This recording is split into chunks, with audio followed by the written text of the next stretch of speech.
Estamos de volta com o Agrodebate dessa terça-feira, dia 18. Você que continua conosco, obrigado pela sua companhia. Agora a gente fala da projeção da safra de grãos.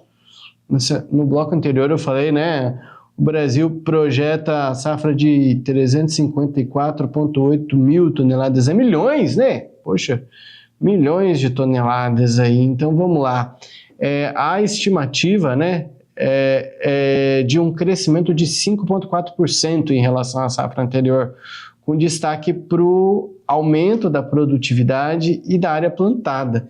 E aí a minha pergunta será mesmo? A gente tem visto aí, né, um certo receio de produtores rurais, principalmente na principal região produtora do Brasil, que é o estado de Mato Grosso, produtores aí atrasados.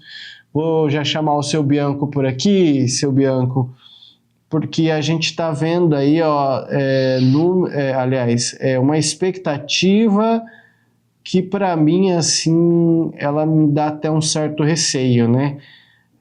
Em relação à expectativa de uma super safra, né? De uma safra maior do que a safra anterior.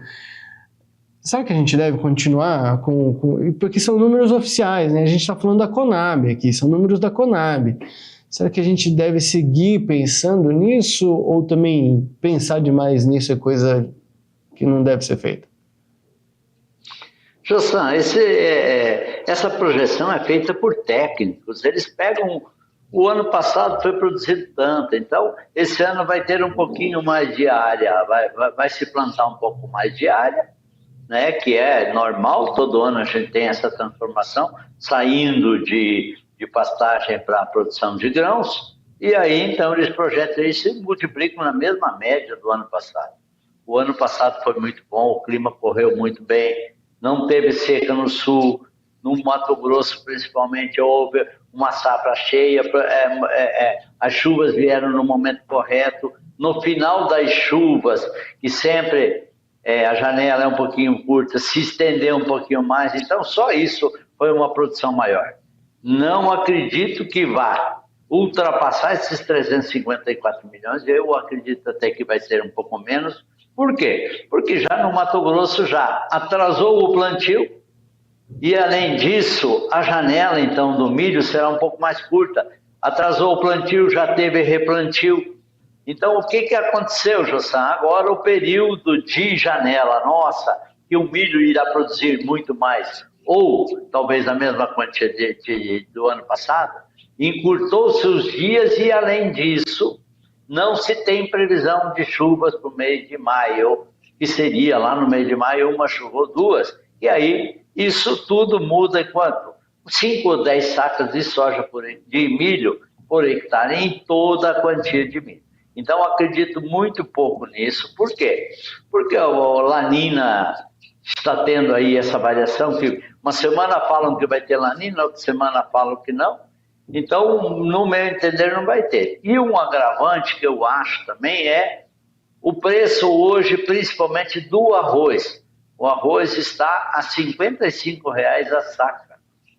Então, isso, produtor não ganha dinheiro. O que vai acontecer com os produtores de arroz, principalmente do sul? Aqueles que trabalham em áreas alagadas, eles vão ter que plantar do mesmo jeito, porque senão deixam a terra sem plantar. Mas a maioria vai plantar com menos adubo.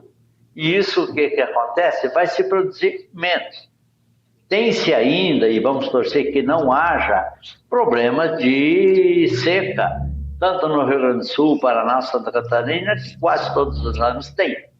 Então, no meu entender, esses 354 milhões de toneladas, se nós chegar nesse mesmo volume, já estaria acima do que eu penso. Eu acredito que não chega nessa quantidade. Falando de números de Mato Grosso chegou, segundo dados de ontem do IMEA, o Instituto Mato Grossense de Economia Agropecuária, 96,36%. Tem uma leve diferença do mesmo período do ano passado, que a gente já estava, de fato, praticamente concluído, na casa já dos 99%. Agora a gente falta aí 3,6, 3,60 pontos percentuais para concluir, mas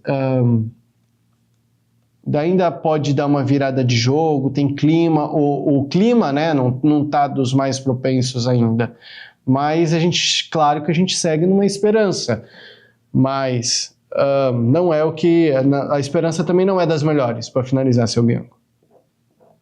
Veja bem, acrescentou 5% na quantidade que vai se plantar mais, mas tem 3,6% atrasado, então um percentual com o outro vai dar... Mas então, provavelmente só isso, esses números, eles mesmos falam que não haverá essa grande produção aí. Torcemos para que haja, é melhor que haja uma grande produção.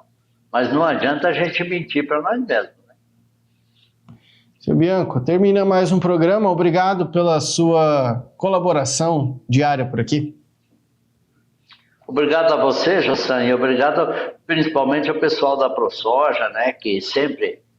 realmente estão conosco, sempre nos mostrando os caminhos certos. E obrigado a você que nos assistiu e até semana que vem. Isso aí. Boas mini-férias aí, não vamos falar demais, mas tá bom. Valeu, boa viagem. Até a próxima. A gente volta amanhã com mais um programa, né? Você faça favor aí de nos assistir, viu, gente? Obrigado pela companhia. Até amanhã.